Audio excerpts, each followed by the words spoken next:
Savam darže aš vis tiek vadinu, bet tas legendas, jiem parodyti tas figūras, kokios jos buvo, kokie visi buvo atviri, bandyti, rizikuoti. Jeigu dabar Sandra toks kaip kavalinis išeitų pašokti, taigi Dieve, tu mano, atrodo, taigi negalim šokti.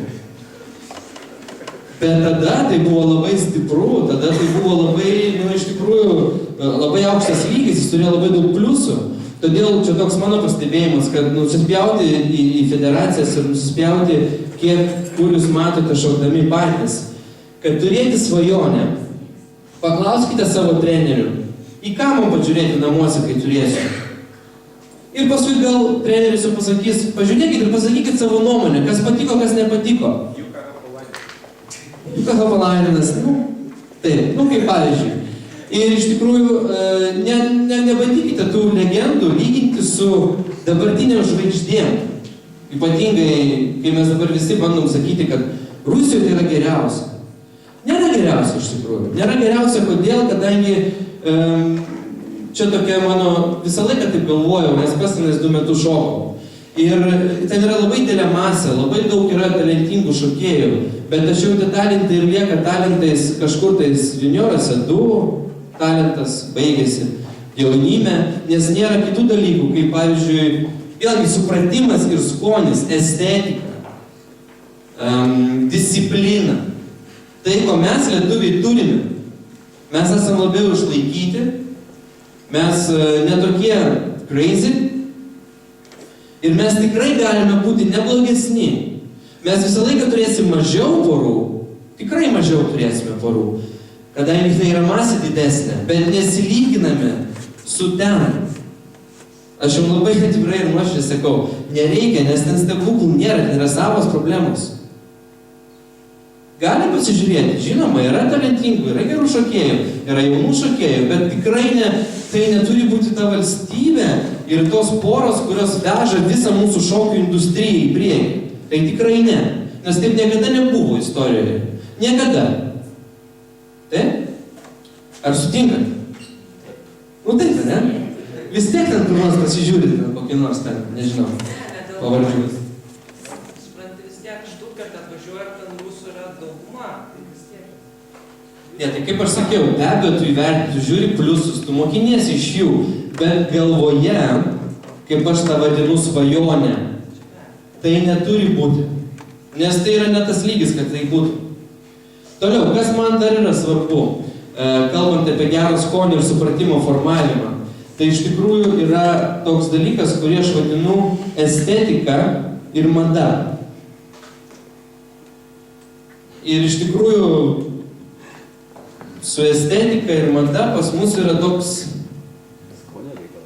skonio reikalas, bet vėlgi, pasižiūrinti tas, tarkim, čia galbūt labiau aš kalbu gal apie partnerės šiek tiek labiau, bet iš kitos pusės tai gal ir partneriams irgi, bet nuo partnerės gali ten kažkaip partneris prisiderinti ir suprasti kažką, nes iš tikrųjų ta estetika ir vėlgi ten jinai buvo ir reikia ne tai, kad žiūrėti tas senas video ir matytas juokingas šukuosenas kažkam tais ir galvoti, kad tai kaip čia tu pasižiūrėk. Netame esmė iš tikrųjų, žmonės tada ieškodavo be abejo savo stiliaus, bet estetika visą laiką buvo, kaip pavyzdžiui, kaip padaryti taip, kad kūnas nebūtų dėmėnų.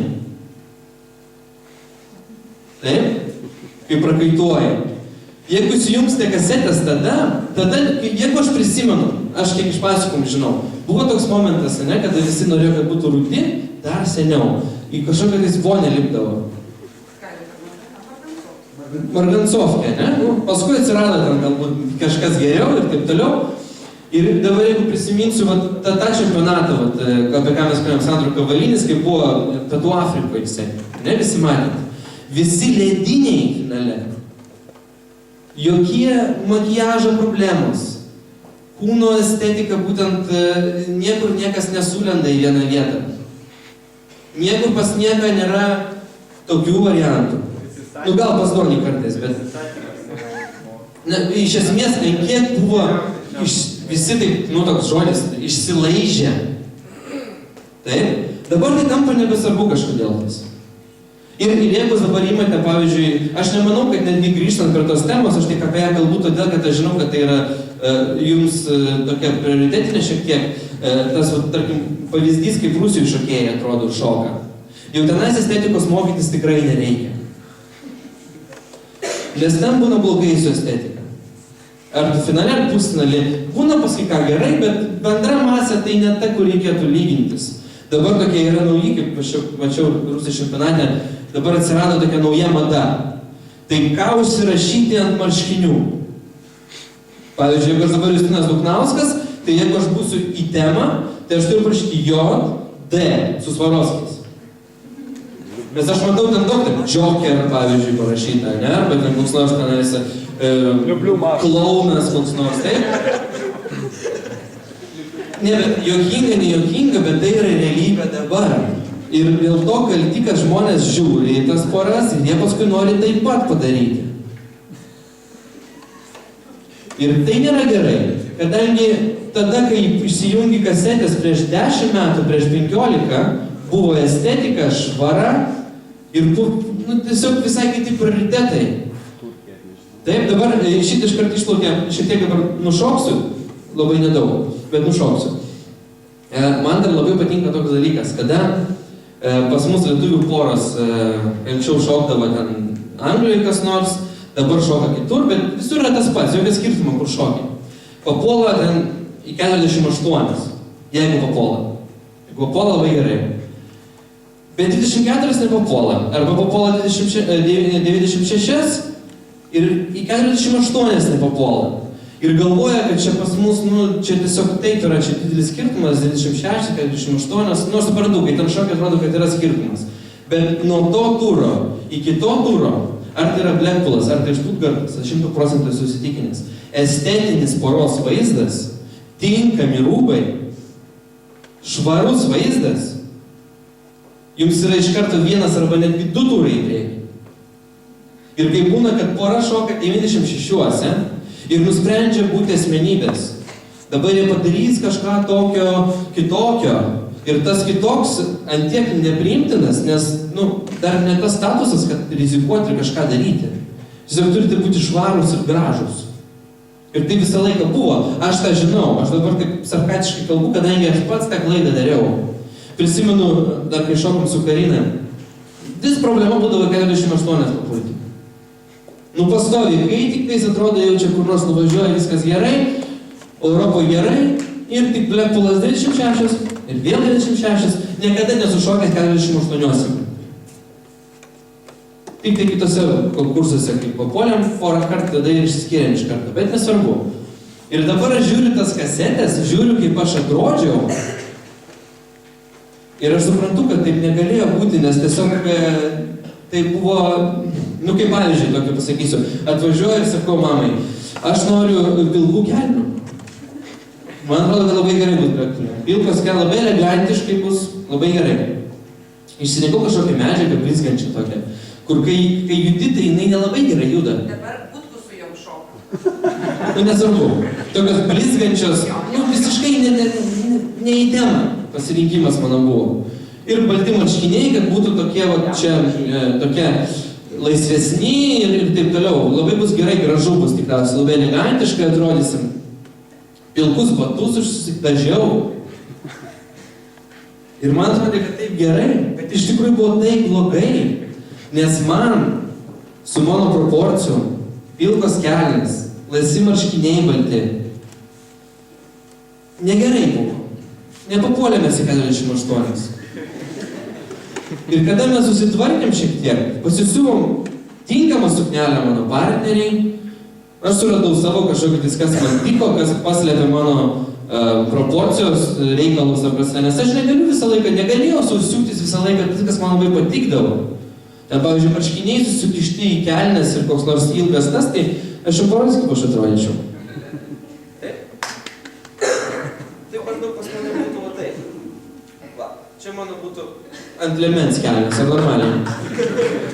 Nenormaliai. Todėl aš to paskui nedariau, nesupratau.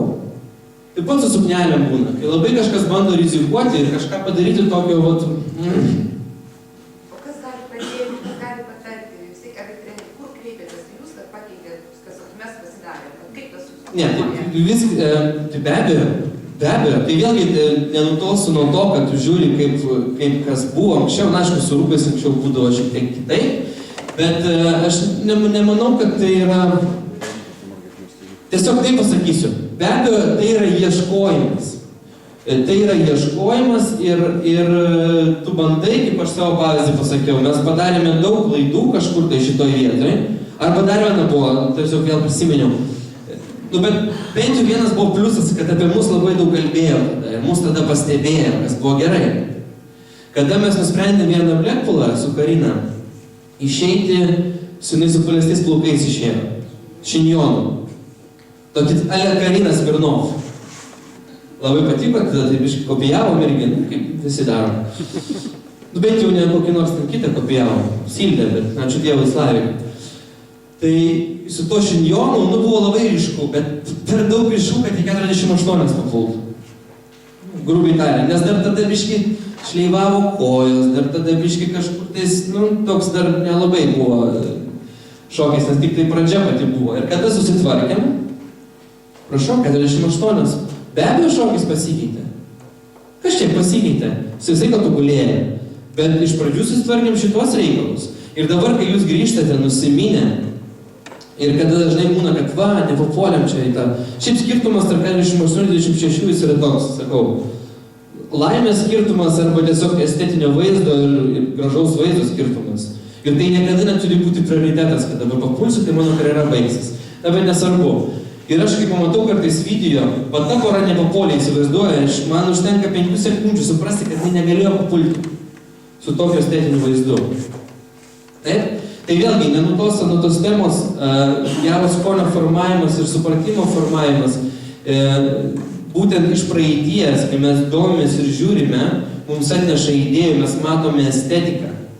Ir mes matome, kaip buvo tada, o dabar yra kitaip.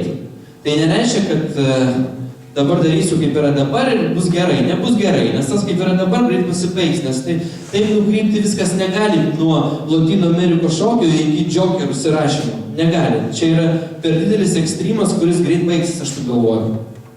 Taip, visi kažkada grįšim prie tų mūsų pagrindų, į kurios turėtume kreipti dėmesį. Taip, tai čia buvo toks mano pirmas punktas, kuris man asmeniškai buvo labai svarbus. Labai svarbus ir aš galvoju, kad antiek svarbus, kad ką aš turiu šiandien, tai dėka buvo to, kad aš buvau toks nenormalus tada. Taip, antras dalykas, kuris vėlgi yra tokia jautri tema, ko gero, ką aš vadinu, aš jau kažkur nusinešiau, nesvarbu, ką aš vadinu, to užrašysim, kad aiškiau būtų.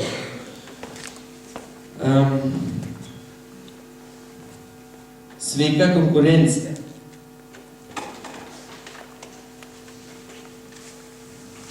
Konkurencija. Toks yra labai jautrus dalykas, sakyčiau. Ir aš esu įsitikinęs, kad kaip kam atrodo, kas yra sveika konkurencija? Arba nesveika konkurencija?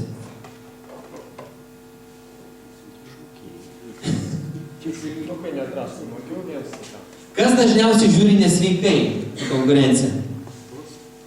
Kas? Ne, tai nereikia tu dabar apie tos vargšus rusus kalbėti. Labai viskas yra gerai. Aš kalbėjau iš tos prasmės, kad tai netaptų idealas. Bet ne tai, kad yra blogai, yra gerai. Geriau negu Lietuvoje, tikrai. Nesveika konkurencija. Kas yra nesveika arba sveika konkurencija, taip? 100%. Nesveika konkurencija visą laiką, man taip atrodydavo, kad kartais vaikai būna nekalti. Kartais aš matau, kad tą nesveiką konkurenciją įneša tėvai, kurie labai nori, kurie viską daro ir kurie iš tokios tikrai labai tėviškos pusės, 100% tai galim suprasti. Bet vėlgi, nekalbu apie tą momentą, kada tėvai yra treneriai, apie savo momentą, taip? Čia yra šitiek išskirtinis dalykas, tenais tiesiog turi būti toks labai geras balansas tarp normalaus gyvenimo šeimoje ir šokių, kai tu tampi treneris, bet niekada nesigauna ir tiek vaikas kaip treneriai nežiūri ir atvirkščiai, čia tos temos neliešiu, čia išskirtinė tema. kalbu apie tai, kai tėvai nėra treneriai ir kai tada gaunasi, kad galbūt vaikas ir nelabai ten kokia nors onutė nekenčia tos Marinos. Galbūt jie normaliai tą Mariną. Bet tėvams, taigi prieš kitus tėvus, tai kaip ta Marina dabar už tą mano Olga geresnė. Ir prasideda tada nesveika konkurencija, kuri įauga į tą vaiko smegenis. Ir iš tikrųjų aš galvoju, kad šitoj vietoj čia yra galbūt šiek tiek ir trenerio problema. Kada aš asmeniškai taip norėčiau ir taip tikrai darysiu, maksimaliai atriboti tėvus, jie tik tai gali pasidžiaugti arba paliūdėti, bet jokių būdų nepriiminėti sprendimų kažkokiu tais. Ir galvoju, kad nuo trenerio labai daug kas priklauso, ant kiek jisai leidžia ir leidžia, kad tai vyktų. Taip? Dabar toliau, kas toliau yra sveika konkurencija? Aš kažkaip dar suvedu į tą temą, tą pačią. Kada aš matau, ypatingai, ko gero, tai yra Lietuvos problema, labai didelė, forsavimą, aš tai vadinu, ir norėjimą pasiekti rezultatą, kuo greičiau ir daryti viską, kad tai būtų. Pradedant nuo, kaip ten su kuo pašnekėti, tai kas nors gal ten, opa, ir aš ten jau aukščiau kur nors būsiu. Kažkokių taktikų sudarimas, kaip ten į kokį klubą nueiti, nes tenais yra kažkoks tai mano kažkoks palaikymas ir taip toliau. Asmeniškai mano pavyzdys, kuris stovi prieš jūs ir kuris nėra pavyzdys, kada aš baigiau šokius, aš niekada nešokau pačiam stipriausiam klube Lietuvoje, visi tą žino. Aš niekada nesistengiau turėti kažkokių politinių pamokų. Yra, kas tai gali veikti, be abejo. Man taip nebuvo ir tai yra įmanoma. Ar sutinkat? Kad taip yra įmanoma. Reiškia įmanoma. Dabar kas atsitinka iš karto toliau? Ypatingai, kai yra forsavimas, aš suprantu, kad tai yra suaugę jaunimas. Kad tai yra užnugaris didelis, yra kažkur pora stumima, kuri turi lygį, kuri turi vaizdą. Viskas yra tvarkoje. Visa valstybė turi padėti judėti prieki tai porai, nes tai gali būti vizitinė kortelė valstybės. Sutinku. Bet kai tai yra juniorose 2, 1, kai tas begalinis noras padaryti viską, nepaklausant vaiko, ko jisai nori, kad jisai būtų ten ir kažką tais laimėtų, tai visą laiką būna taip.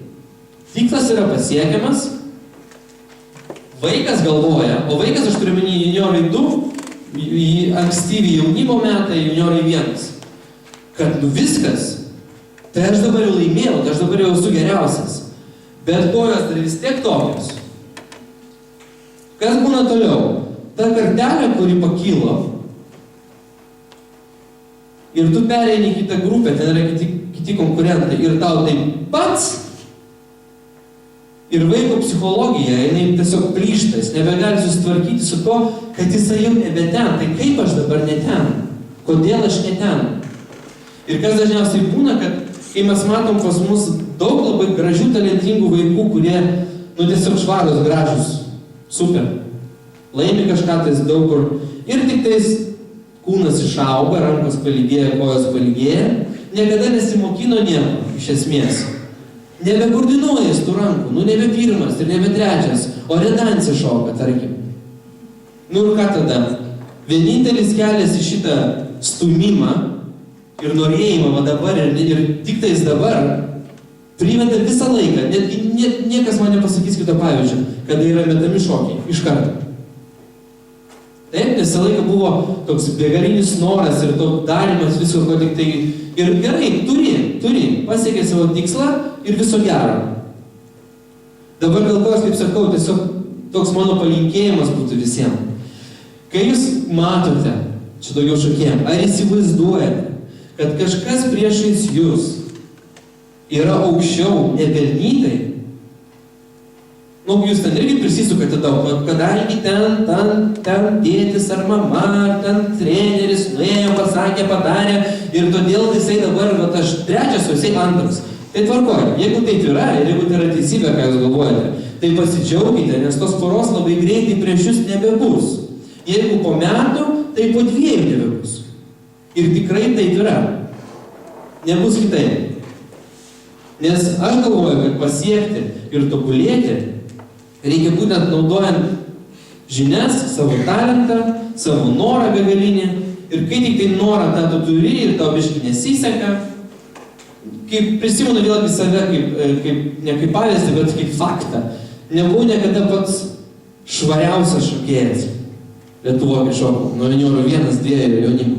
Tikrai visą laiką kažko trūkdavo. Atrodo, lyg ir yra tas talentas, bet kažkaip tai dar nelabai. Ir taip vieną užleidai į priekį, kitą užleidai į priekį. Biškiai nueini atgal, kažkas tu praeina į priekį, bet taip po truputį, ir taip visi žiūri jau tenais, ir taip eini toliau. Labai paprasta. Kantrybė, organizuotumas, noras ir kaip tokį turėjau pavyzdį vėlgi. Kada visi jautė, kad aš labai noriu ir labai myliu šokti, atsirasdavo žmonės, kurie man padėdavo judėti į priekį. Kaip tik aš galvodavau, kad, tai aš toks nelaimingas, man taip nesiseka, nes visi politikas darosi, aš toks visas geras ir ne pirmas. Tada žmonės dažniausiai nueidavo nuo manęs, o neprieidavo. Kai aš sakydavau, kad aš einu į priekį ir man yra nusišvilpt, nes aš žinau, kad aš taip noriu ir taip bus ir man tą reikia daryti, žmonės prie manęs lipdavo. Todėl tiesiog iš viso to tokia maža išvada. Neverkit ir nepergyvenkit dėl kažkokių tais tokių durnų dalykų vietų. Jeigu jūs matote savo karjerą toliau negu dabar esate, progresuokite ir mylėkite tai, ką darote. Ir tada tikrai viskas sudėlios savo mintis. Jeigu tik tai pas jūs mintyse yra, kaip taktiškai ką padaryti, tai yra pirmas blogis. Kaip politiškai kažką padaryti, tai yra antras blogis. O kaip jūs apgauti, tai čia iš viso aš jau apie tai nekalbu, taip?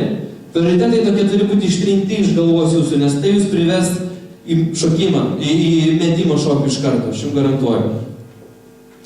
Tai toks trečias buvo punktas, kuris vėlgi kažkiek iš mano patirties buvo. Dabar trečias, kurį aš pabandysiu suvesti su mūsų antra tema, dar kaip tik laikė labai gerai viskas gaunasi. Tai buvo trečias dalykas, kuris ko gero yra svarbiausias. Aš šį pasilikau paskutinį, kadangi šito trečio punkto išeis mūsų kita tema. Tai bus būtent sveika, vėlgi aš vardu tą žodį, kadangi jis toks šiek tiek ryškesnis galbūt. Sveika kūno koordinacija bei teisingos žinios. Taip? Parašysim. Sveika kūno koordinacija. Vėl uždėsim tokį kabutėse.